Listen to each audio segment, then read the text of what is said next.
Muy buenos días, estamos aquí transmitiendo en directo desde la emisora del Gimnasio Moderno Carlo Acutis.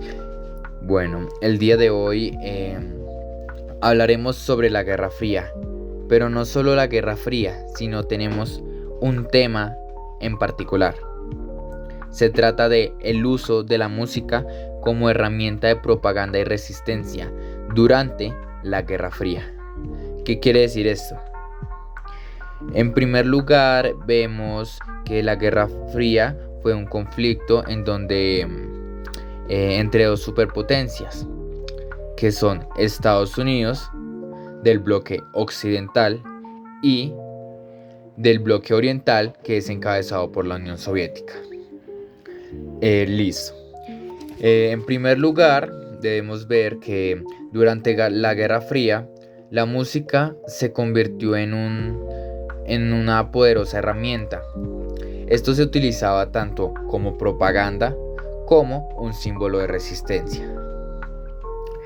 Como lo dije anteriormente, el bloque de poder, que se conformaba por el bloque occidental liderado por Estados Unidos y seguidamente el bloque oriental encabezado por la Unión Soviética, estos dos bloques utilizaron la música para promover sus ideologías y asimismo fortalecer sus mensajes políticos y asimismo también poder movilizar a las masas.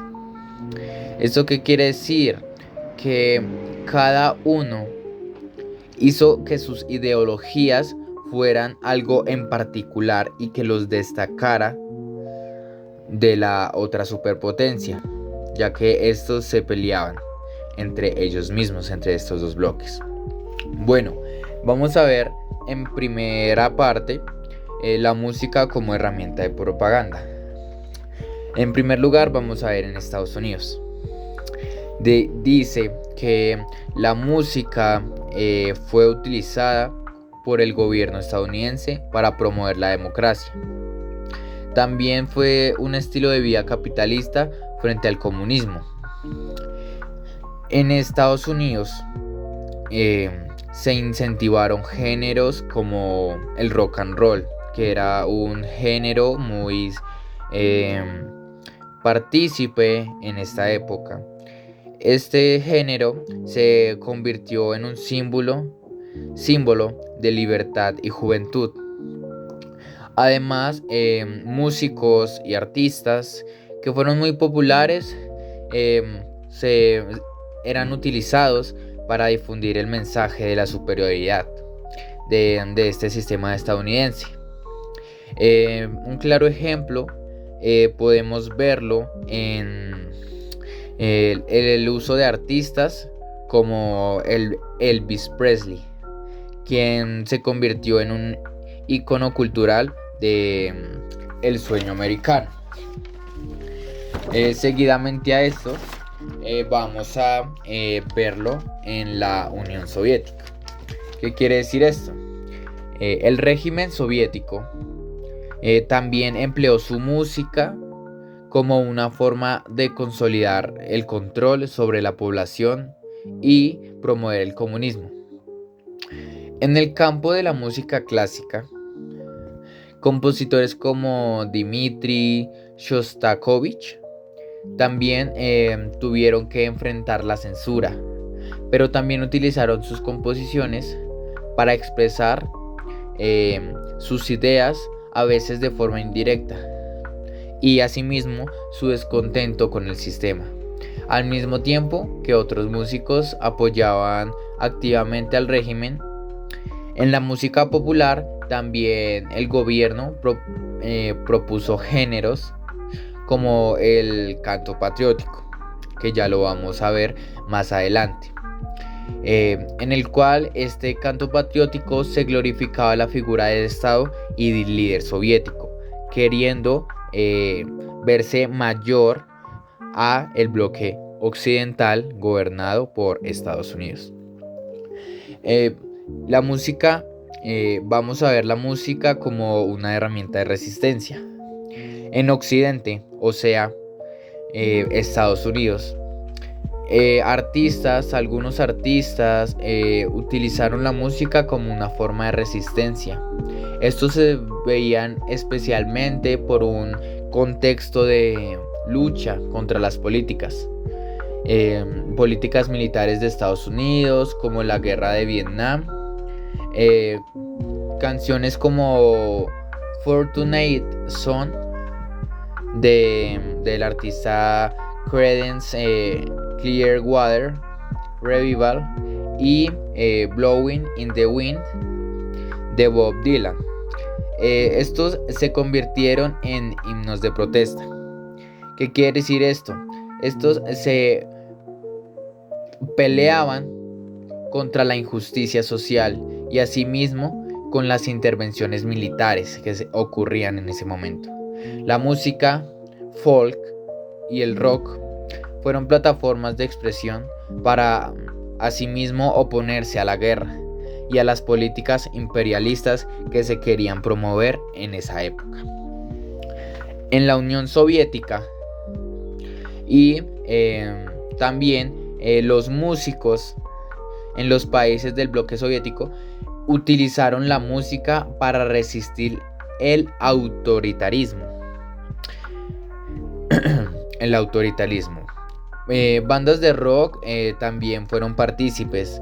Esta banda como Kino en la Unión Soviética y artistas de música underground. Estos expresaban en sus canciones el malestar social, la represión y el deseo del cambio.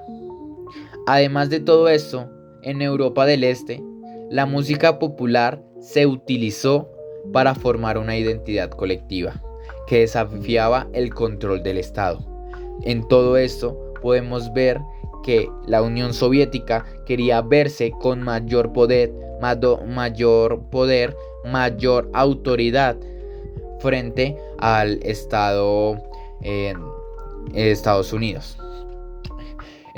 También en muchos casos estos desafiaban el control del Estado. Las letras de las canciones no podían ser abiertas en su crítica, pero eran entendidas como actos de resistencia por aquellos que las escuchaban, ya que todo esto tenía un fin y un propósito para la resistencia, y asimismo, como se sentían cohibidos de cosas, ellos intentaban expresarse de forma en que no los sentenciaran. Un claro ejemplo, por ejemplo, en Estados Unidos, la cultura de el rock and roll y también la cultura juvenil. Elvis Presley, ya anteriormente mencionado, es conocido como el rey del rock and roll. Elvis Presley fue un símbolo de la cultura estadounidense y el sueño americano, ya dicho anteriormente. Su música se asoció con la libertad y el individualismo, valores clave del capitalismo y la democracia. También tuvo una clase de popularidad, ya que no solo fue un fenómeno musical, sino también una manifestación de la influencia cultural de Estados Unidos durante la guerra. También hay una canción, Rock and Roll the Clock, 1954, de Bill Haley y His Comets. Esta canción se convirtió en un himno de la juventud estadounidense, simbolizando la liberación y la rebeldía, aunque no era explícitamente política. Su conexión con la cultura pop y la juventud representaban los ideales occidentales de la libertad frente al control soviético. Listo. En la Unión Soviética, la música patriótica, la música en la Unión Soviética fue utilizada para reformar el mensaje del Estado. Canciones como The Sacred War, 1941, surgió durante la Guerra Mundial, la Segunda Guerra Mundial. Se mantuvieron en el repertorio popular durante la Guerra Fría, evocando también un sacrificio y lucha en nombre del socialismo soviético. También está la música del canto patriótico, ya mencionado anteriormente. Artistas como Lyudmila Zhikina fueron exponentes de este tipo de música, cuyo propósito era ensalzar el comunismo y asimismo la figura de los líderes soviéticos en particular y el culto a la personalidad de Stalin y también de Khrushchev y Brezhnev. ¿Qué quiere decir todo esto? En conclusión, en la actualidad también podemos ver cómo todo esto ha influido: la música, los papeles, el control, los bandos.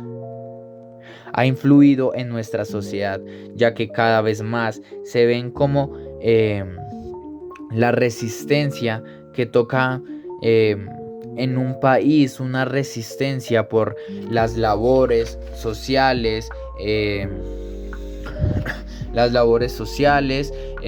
también cómo toca doblegarse ante todos estos llamados del gobierno.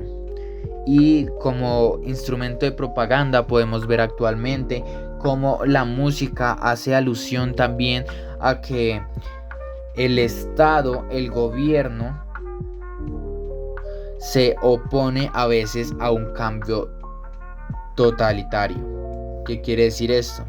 Totalmente en nuestra sociedad podemos generar un cambio, pero a través de la música podemos manifestar la resistencia que debemos tener, o sea, la doblegación y el control que debemos tener, y asimismo la música nos ayuda para poder sacar y liberar toda esa opresión que tenemos dentro de nosotros. Esto ha sido todo por hoy. Espero haya sido de gran ayuda para todos los oyentes y nos veremos en otro capítulo de La Guerra Fría. Muchas gracias.